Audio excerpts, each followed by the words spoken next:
Hi everyone, Hugh from Puppet Things here. Today I want to talk about fabric, the stuff that goes on the outside of the puppet to make it whatever colour you want, whatever texture you want, the skin, the puppet skin. There are a million different options to choose from in terms of puppet coverings, but what is key is understanding what you're choosing and why you're choosing it. So I want to do a quick video series on the different kinds of fabric you can get, the different treatments and methods you can use to kind of change them, change the colour, change the texture, and how it actually goes onto your final puppet to get the effect you want. Obviously I can't cover a million different kinds of puppet fabrics, so today I'm going to cover just a few, starting with the dyeing process. So we have our four fabrics: nyla fleece, straggle fleece, plain white fur, and there's a special treat, fuzzell from Puppet Pelts in America. And I'm also going to chuck in a bunch of reticulated foam just because.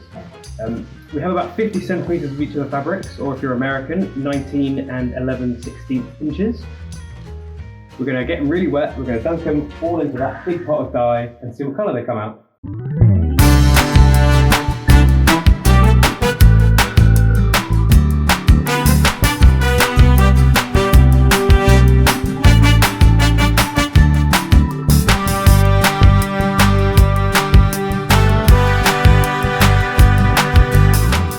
We have our dye bath nice and hot.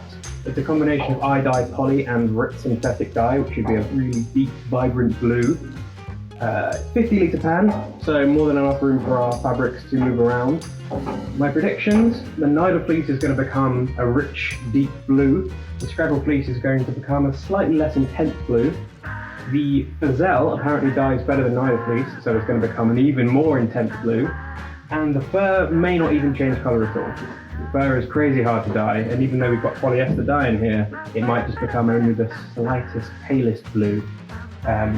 But the more interesting thing that's going to happen to the fur is that the texture is going to become super crazy and weird, so that's fun.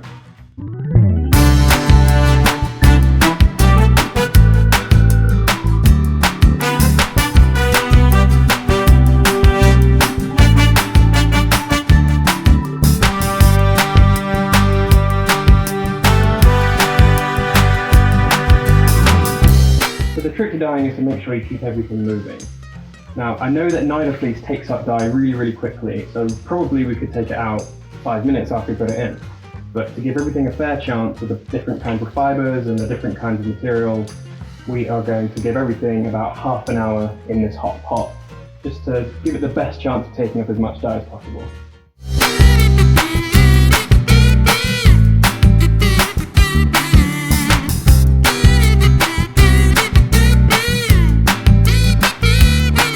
It can be really hard to tell what colour the actual fabric is when it's still in the pot, because take a look at this gorgeous blue we have here. What a lovely colour. But as soon as it's dry,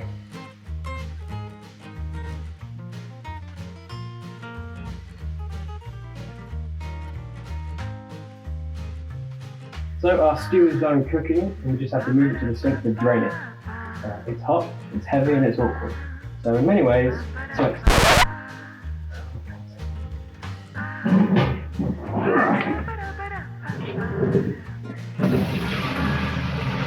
the best way to ruin your kitchen is to try and empty a pot like this all at once. I don't want to do that, so slow is the way to go.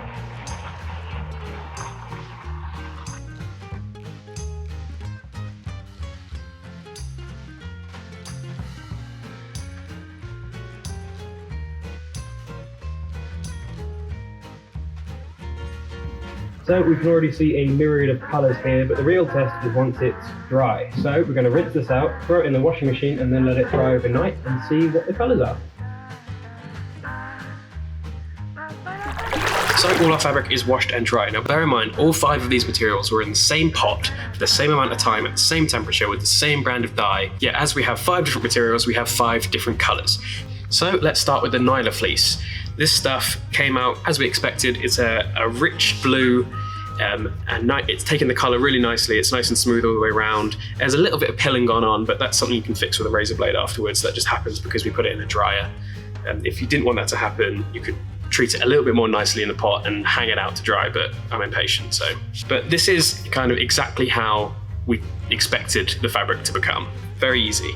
Now what's interesting is the colour of the fuzzell, which is the same fibre as the nyla fleece. They're both made of nylon, But the Fazelle is much, much darker. It's a much richer blue. It seems to have taken in much more of the colour, and next to each other you can see there is a huge difference.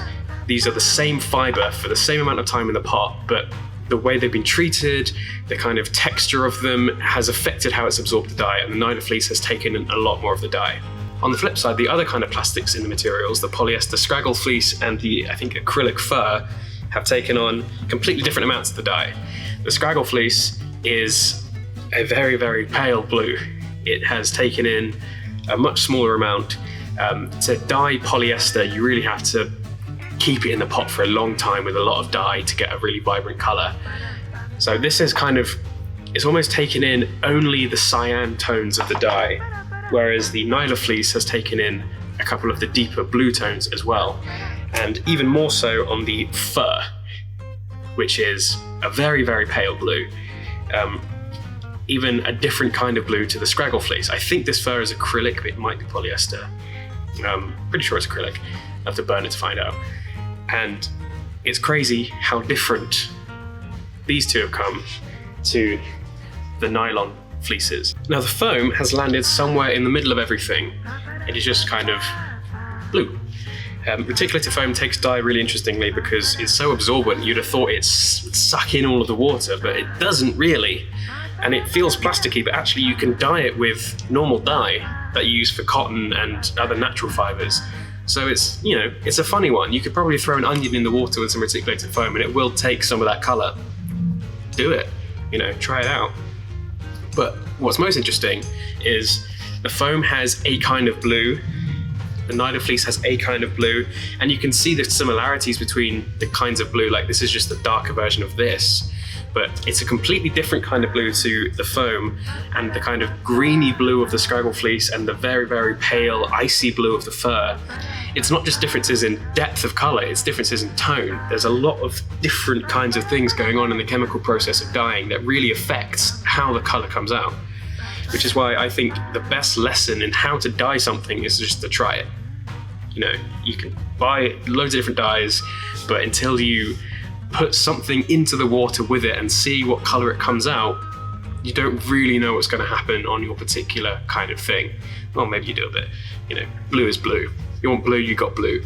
If you want a very specific shade of blue, you're going to have to do some trial and error, unless you are a chemical genius, which I'm not. I just lots of trial and error. If you really like colour, the best thing to do is not only record the amounts of dye you put in, but the temperature of the water and how long you put it in for and how much fabric you put in with it, because all these things can affect the kind of colours that come out. If we had doubled the amount of fabric, not only would it not be able to move properly in the water and might be a bit streaky, but also each bit of the fabric would have taken in less dye, so all of the colours all round would have been softer. Make sure you have an appreciation for the chemistry underneath it all and understand that different kinds of plastics and different kinds of fibers are going to take dye completely differently. So colour is one thing, but how are you going to end up using that in your finished puppet? Well, that's what we're going to do in the next video.